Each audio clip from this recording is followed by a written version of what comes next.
Good morning, good morning, good morning, good people. Well, we had a little technical difficulties. YouTube kept coming up saying live streaming is not available at this time. But here we are just after 6 a.m. Sunday morning, September 7th, 2025. All right. So this is our G.school day episode number, I think 174. So that's 174th weekend. No, divide that by 2. So almost, over 3 years of doing the weekends of G.school. Cool. Our purpose at G.school is to really focus on the spiritual side of our existence. So Monday through Friday, we focus on the practical side that everybody can understand, the physical, mental, and emotional, the things that there's not much debate about. Is it important to learn? Yes. Is it important to control your emotions? Yes. Is it important to watch what you eat and to exercise? Yes. But when it comes to spiritual, it's not quite clear, right? Okay, so that's what our focus is on Saturday and Sunday. G.school. Disclaimer.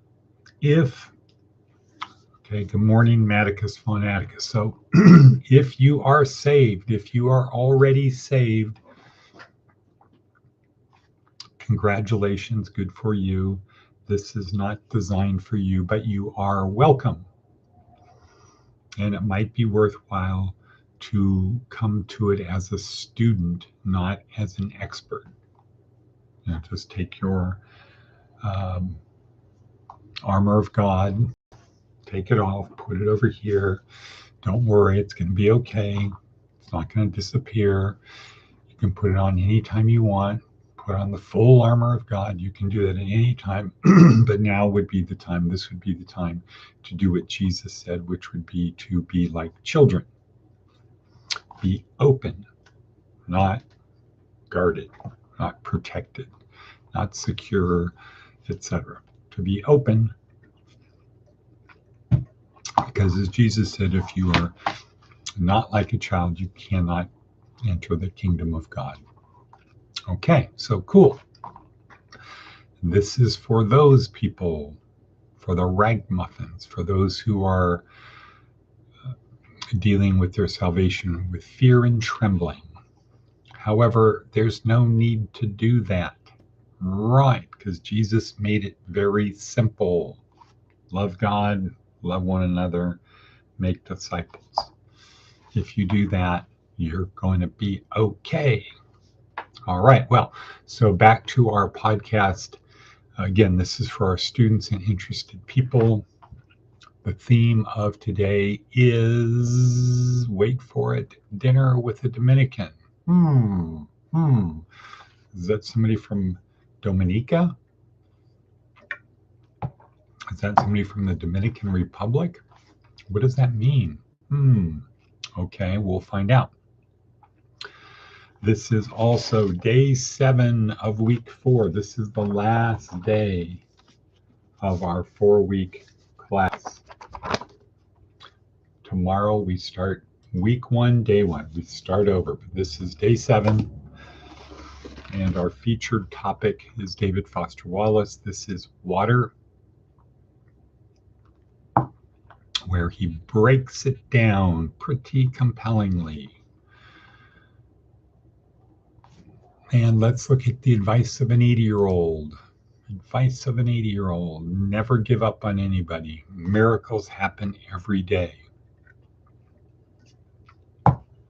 And how about Seth Godin? False scarcity. Often the things we want the most aren't directly related to the things we need. Right. In fact, they might be very similar to things we already have.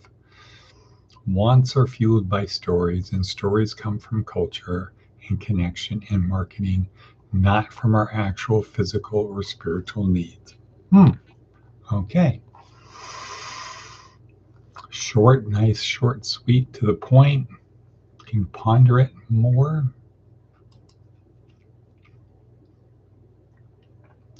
See if there's anything else on our hit parade. No, not so much. So day 7 of week 4. By now, we have an idea, pretty good idea of how our brains work, but also how everybody else's brain works. So we all operate on this, from a neuroscience perspective, we all operate as such. There's a certain type of cell in our brain called a neuron. And in the connections of the neurons,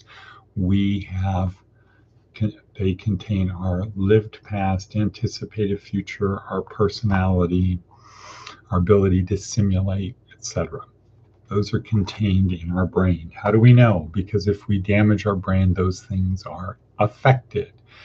If you have a heart transplant, you don't become somebody else. If you have a mechanical heart, you're not a robot. Interestingly, well, okay, so they're stored in our brain. All of those things are stored in our brain. And our self-identity is made up of our beliefs. So one thing in our brain is our beliefs. Our self-identity is made up of our self-beliefs. We can change our beliefs. Our reticular activating system is constantly scanning all information available to us to support our beliefs. So we have this brain that contains our beliefs. Beliefs are contained in our brain, and who we are is a function of that. Now, when there is a stimulus that's related to our beliefs, we have a release of neurotransmitters that make us feel certain ways. It could be good, bad, happy, sad, whatever the range is. But those are caused by the release of neurotransmitters. The transmitters change our feelings, and they affect our behavior, and our behavior affects the outcome, and the outcome tends to support our beliefs. That's how it works. So here, knowing that, we kind of work from the back forward, saying, what is the outcome I want? What's the behavior I need to get that outcome? What do I need to feel to behave that way? And what is the belief that's going to trigger the feeling? Pretty simple. So we want to be able to dial in who we need to be.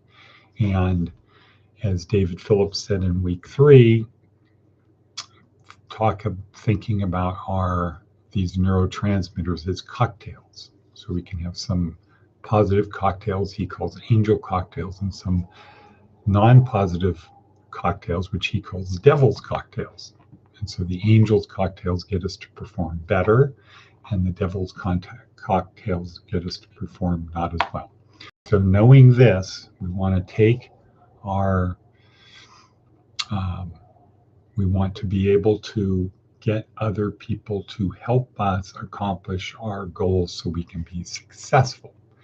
And here, the definition of success is a function of money times meaning and purpose, where meaning is acting such that everything you do matters.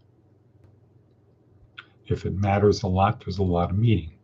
Meaning and what you do matters. And purpose is service to others. So if what you do is service to others, the more money you can throw at that, the more successful you will be. But the objective is meaning and purpose. Money times meaning and purpose. And our focus, though, is money is essential. Because if you're the woman in the parable of the 2 mites, she was not very successful. She might have been more holy, closer to God, but she wasn't able to do the very much of loving one another and or making disciples, because she was just at scarcity level. All right. Okay, so how are we doing for time? 10 minutes. All righty, cool. The dinner with the Dominican. So last night I had the opportunity, a friend of mine and I had the opportunity to have dinner with a Dominican priest who was up here saying Mass at the Catholic Church. This is somebody whose career had been as a social worker, so he understands people. And we talked about how to best treat people who are incarcerated and perhaps after. One of the things he talked about was, treating people with respect. But one of the things I like that rings true, and it would be for Atticus von Atticus, who sent me a report this morning, to be in housing, I think this is Mother Teresa's housing, a requirement is no anger. No anger. You exhibit anger, you want to get physical with somebody, you want to verbally attack somebody, you are gone. You're gone. And there's no, you get a second chance. It's you're gone.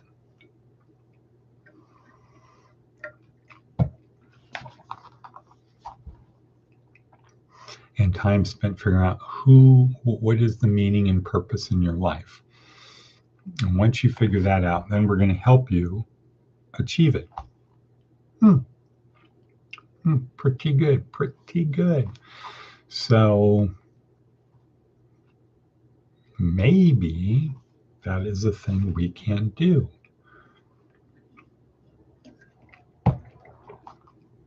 Maybe we can actually bring that idea into existence. So this would be a case of essence precedes existence. The idea of this precedes its existence. So who knows? Could be good, could be an idea, could be worth trying, because we have the ability to do that. So hoo-ha.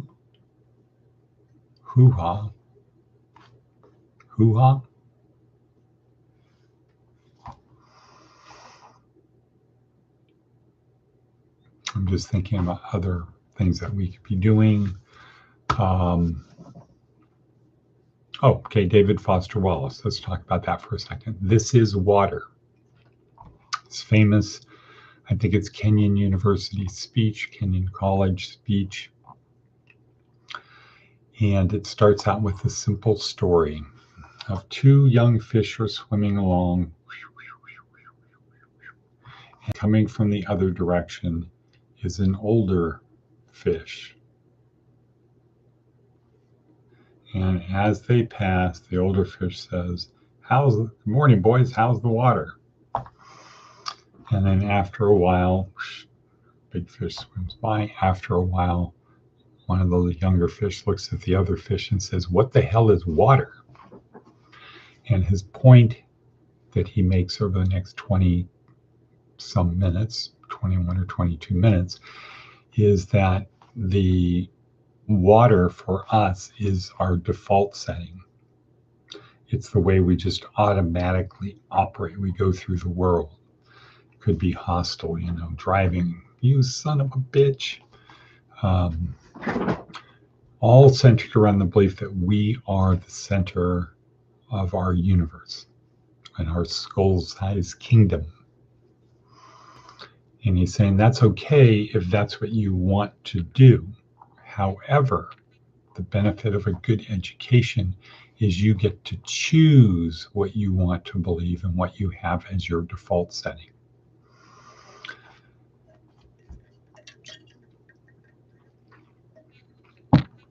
He tells another story to illustrate default setting. This is of two guys sitting in a bar in Alaska, talking about the meaning of life with the intensity after about 4 beers. The intensity of about 4 beers. So they're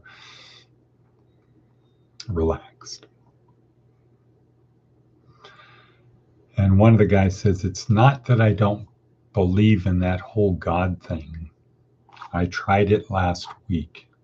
In fact, I tried it last week. So this guy's the atheist. I tried it last week. I was lost in the snow and it was freezing.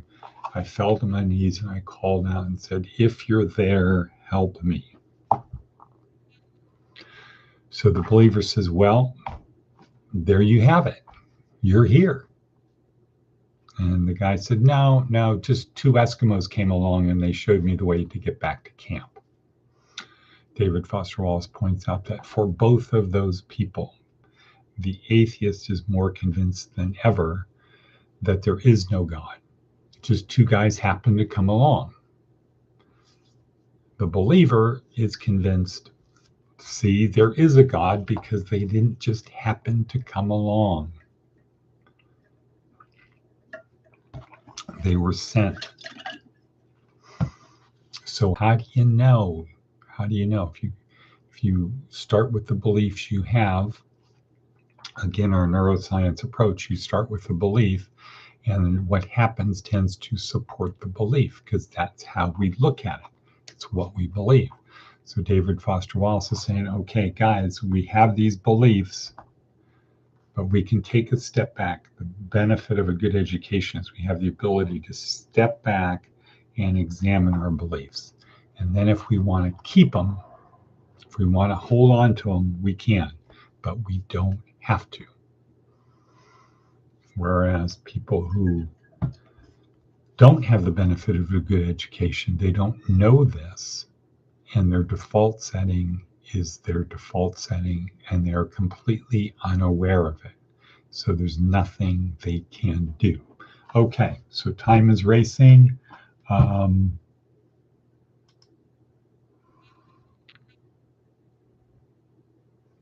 Right, Matt was in the program. It's a tough racket. Right, as he's sitting there drinking dew out of an acorn cap. All right, so Sunday, we did some yard work yesterday. We've got more yard work to do to get this place looking ship shape. Thumbs up to Kevin. Worked pretty hard yesterday. Worked pretty hard. Did a good job keeping up. So today we've got another couple hours to do that. And we'll go to the Methodist church probably, then breakfast, and then what? 1 o'clock, the other church. Right. Okay, so time is racing. That's it. Thank you for being here, everyone. Remember, get comfortable being uncomfortable. Yesterday was the only easy day. Go out there, make something happen. It's not what you can get, it's what you can give. All right, and with that, we'll say, and cut.